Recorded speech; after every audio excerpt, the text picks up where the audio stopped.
Botes TV, un site différent. Mbote balandi à www.botes.tv na Botes Info.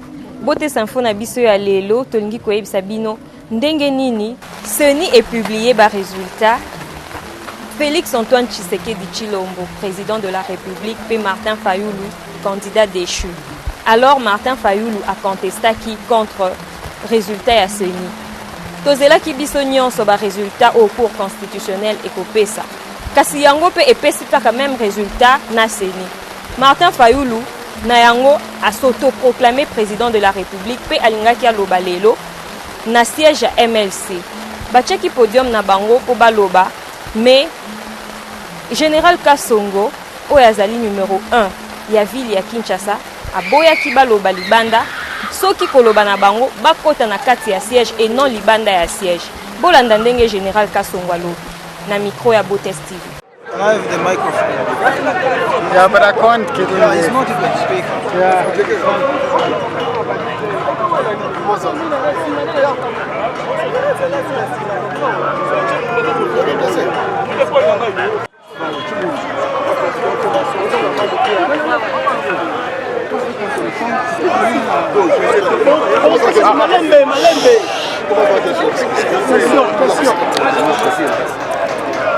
Commandant de propos ici, dites-nous de quoi il s'agit.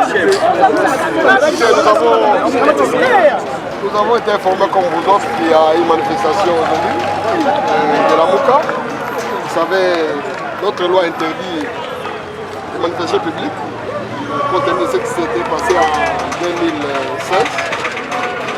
Il faut avoir l'autorisation du gouverneur, de l'autorité publique. L'autorité politique administrative, c'est le gouverneur. Si c'est une manifestation dans une concession, dans un bureau, il n'y a pas de problème. Comme c'est dans les métiers intérieurs. Mais une manifestation publique, à un endroit public, il faut avoir l'autorisation. C'est la loi. Alors vous avez annulé? On n'a pas annulé. Simplement, comme c'est à l'intérieur. On vient d'échanger tout à l'heure avec l'honorable Gobal. Il nous a dit que c'est à l'intérieur. C'est pourquoi la police est là pour encadrer la manifestation. La police a brutalisé les journalistes ici. Je ne sais pas, je ne suis pas informé. Ce sont des cas isolés. On va voir. Si la police a brutalisé quelqu'un, on va faire des enquêtes pour arrêter ces policiers-là. Et de quelques militants interpellés. Et il y avait 2-3 personnes qui étaient interpellées, qui ont été relâchées. Et même le bis a été aussi relâché. Tout est rentré à la normale. Donc M. Fayulu peut venir à l'intérieur, Sans problème, il n'y a pas de problème, il peut venir, il fait son équipe, son speech. Nous sommes les polices républicaines, on n'a pas de problème. Donc la population peut... La population peut venir sans problème. À l'intérieur, on ne voudrait pas seulement que l'ordre public soit troublé. À l'intérieur, il n'y a pas de problème. Mais à l'extérieur, il ne faudrait pas déranger les autres. Sinon, les meetings, on n'a pas de problème. Nous appelons toute la population calme et de faire confiance à la police. Nous sommes une police républicaine, nous sommes l'église au milieu du village, on n'a pas de camps, nous sommes pour la nation. On faut respecter seulement la loi.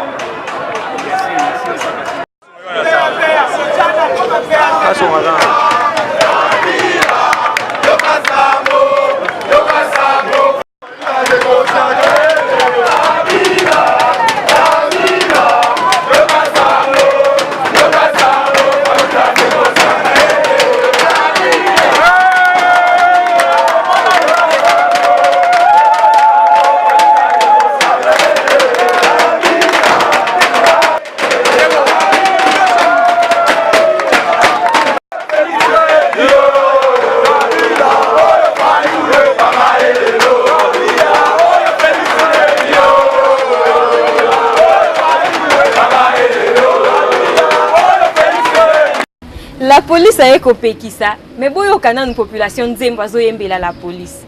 17 ans après, bosali eloko mon côté. Bolanda.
population pe azanga ki maloba ya oloba te na micro na biso bolanda bino moko boyeba eloko nini population azana ngo posa bazo dribbler to bazana nzela Tozana eloko moko kaka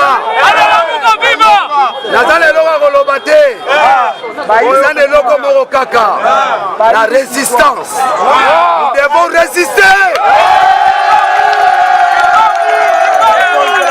Eza Félix atuna papa yemba akufa liwa mikro ayebaka ntina atuna Mobutu akufa liwa kiti ayebaka ntina ye akufa liwa matamu opoisonné ata pali pepe tokokoma tokote na biso yeti atika mboko sasel bashe guerre mondiale oyebi guerre mondiale otala filme atingi ya drapeau otala filme atingi oya drapeau ya l'hymne national toraisonne sikoyo Mobutu na l'hymne national Mobutu tokoya na vengeance tokoboma mpe tokokufa biso so basali bashe na marker mbemba atina biso minduki ata na nzela avion ata na nzela masuwa to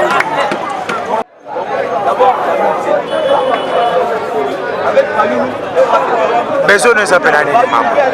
Besoin nanga eza peuple a récupérer pouvoir na ye. Eza peuple nde apesaka pouvoir. Pouvoir na biso topesaki yango na Martin Fayulu. Pour que Congo ekoma digne, prospère, to revenir na ba droit na biso. Toboyi ba viol ya ba mama. Toboyi ba torture ya ba Swahili oyo ba toneli biso na armée. Bato babundi bitumba na bango ba réussir. Félix Congo. On dit non au pouvoir escroqué. Un président de la République qui doit être proclamé à 1h du matin. Nous voulons notre Martin Fayulu que nous avons choisi. Soit vous verrez la suite. Mais la cour a retranché. La cour c'est Kabila. Il a fait son montage comme nous avons vu. La cour c'est Kabila. On ne fait pas confiance à la cour.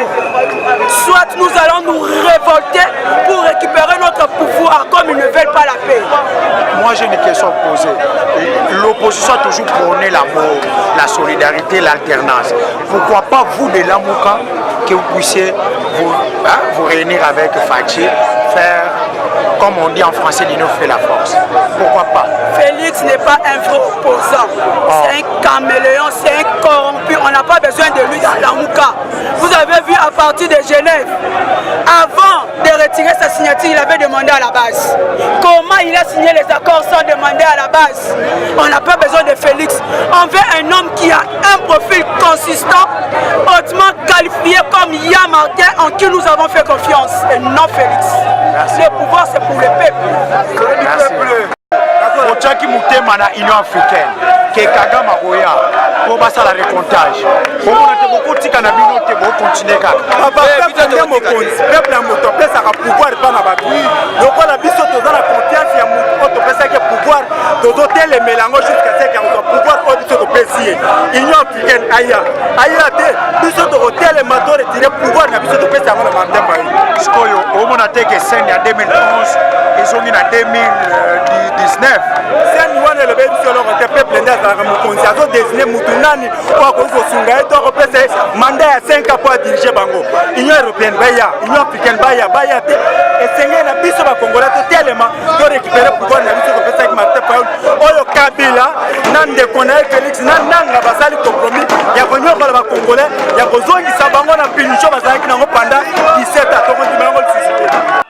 Bien papa na ngai. Nazo ba mboka oyo soki to sala de ba tunini. Est-ce que mboka ezala ngai ba tuni ba ke goyoka na wese? Mon Kabila na Félix ba yokali na wese. Donc ça va voir marqué photo na posa numéro 4 marqué Fayulu.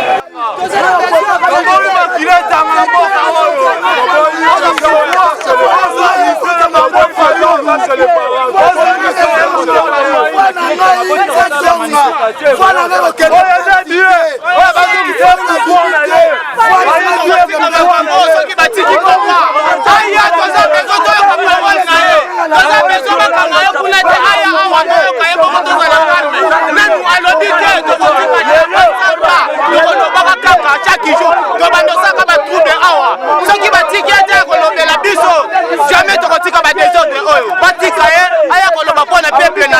Félix nde mutu apesi mokonzi mboka merci apesi peuple tela biso sumuluba toboyi muluba te toboyi maezali mwende tokemba mwende toteka bamai numero 4 nde numero 4 muluba sali biloni numero 4 muluba sali biloni muluba sali biloni toboyi pona nini toboyi kaka toklime batiaka o peuple a voté biso tovote numero 4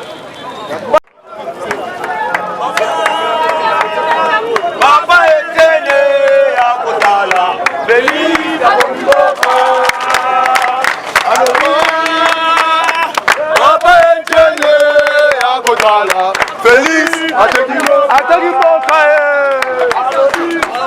Population ya Lamuka mécontent. naza na liloba ya kobakisa lokola ndeko awuti koloba mokonzi ya faule euti na nzambe soki otangi na apocalypse 4 banimero na bango numero 13 eza apocalypse 13 bandeko bakongole bafungula miso na bino tanga apocalypse 20 mpona kisekedi aza demon tanga apocalypse chapitre 4 mpona faulu nde bokonzi ya mboka oyo bible ezokonfirme yango tanga tokozongi na ndako tanga apocalypse 13 ezalaki mpona kabila mpona shadari apocalypse 20 mpona kisekedi apocalypse 4 elobi mpona fayulu bandeko bokonzi ya mboka epesami na fayulu yango toza kolite nzambe na likolo parce alobi ete toute autorité vient de Dieu et pouvoir eutaka na peuple a choisir nga naza moto ya message ya William Branham na ye kobunda bitumba oyo po ete fayulu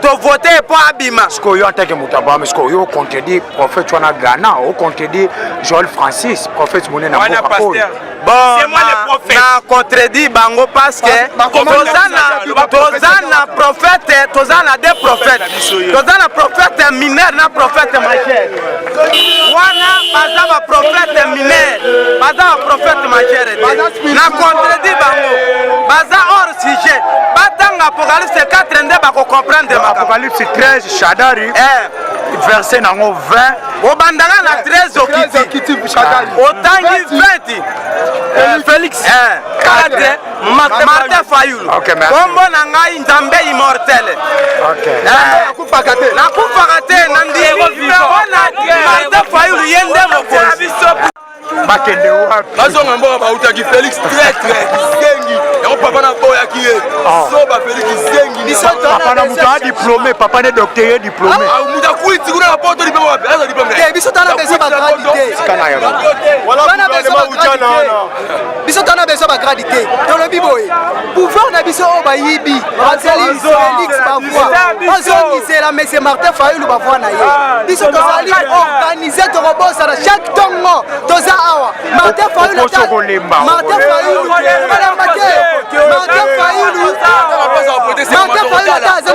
ataza na basi te biso nde tozali babasi ya Martin Fayulu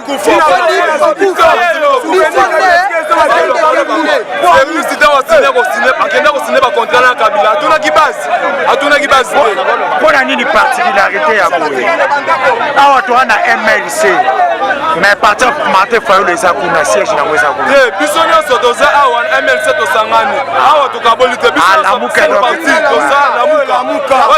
message mpo bandako na biso batikali na tiango na ngaba na bamasina wapi partout baya tobundela pouvoir na biso baya tomisesaki mais koyoko ndio mulumba oza mulumba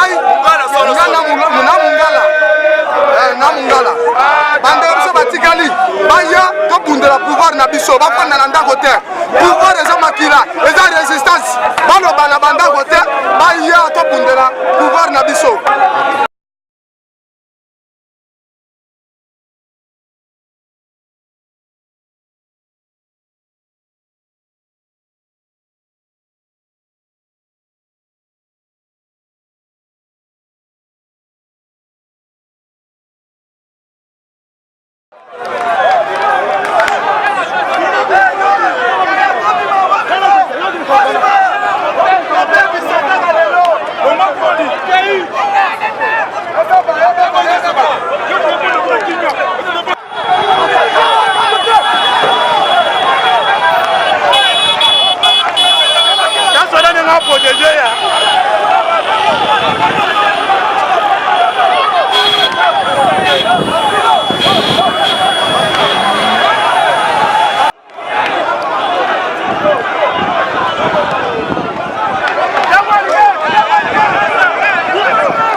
Ah, Tilembo, Félix, que ton âme repose en paix. Kabila Kosio, ok, Olandi Papa Nayo, adieu. Adieu Félix, que ton âme repose en paix. Ton âme repose en paix. Adieu.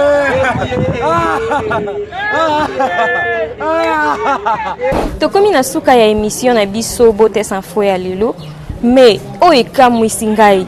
Botela bino moko population ya Lamuka ndenga zo bamba mabanga na siège ya UNC oezali parti politique ya Vital Kamerhe etalani kaka na SID oezali bongo parti politique ya Martin Fayulu. Bolanda kokamwa pe pasi.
Voyez vous-même les gens de Lamuka. Ils se comportent d'une manière insipide contre un parti qui est respectueux. C'est pas normal. Tu n'auras pas le temps de faire ça.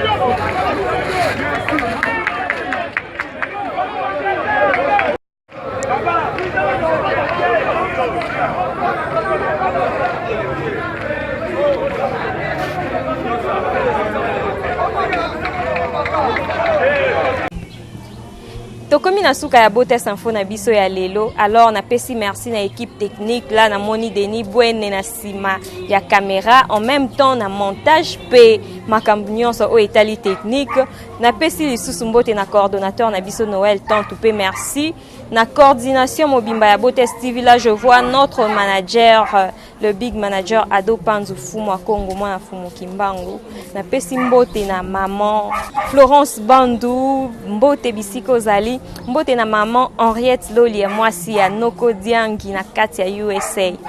Mbote na bino pe bana na bino na pesi bango ba bizu, mbote mingi na président Edi Disweme Bangudi toujours na kati ya USA. Mbote na maman Elise Disweme Mpilu mbote lisusu na Koko Lumbu bango tuna kati ya USA na bosanité docteur Kiapwai mbote na yo yango wana, sans oublier l'écrivain noir, l'écrivain africain, l'écrivain congolais Joël Tsongo. Tozotanga déjà livre. Papi Bata na kati ya Chicago mbote na yo yango wana, et toute ma famille, la famille Zikondolo, bonne année, nazo ki ton pesa bino tetalaka bakangela biso connexion. De grâce va fongoli, bonne année na bino nyonso, ba o nyonso na zanga ki kopesa meilleurs vœux na pesi bino à travers émission O. On se retrouve à la prochaine.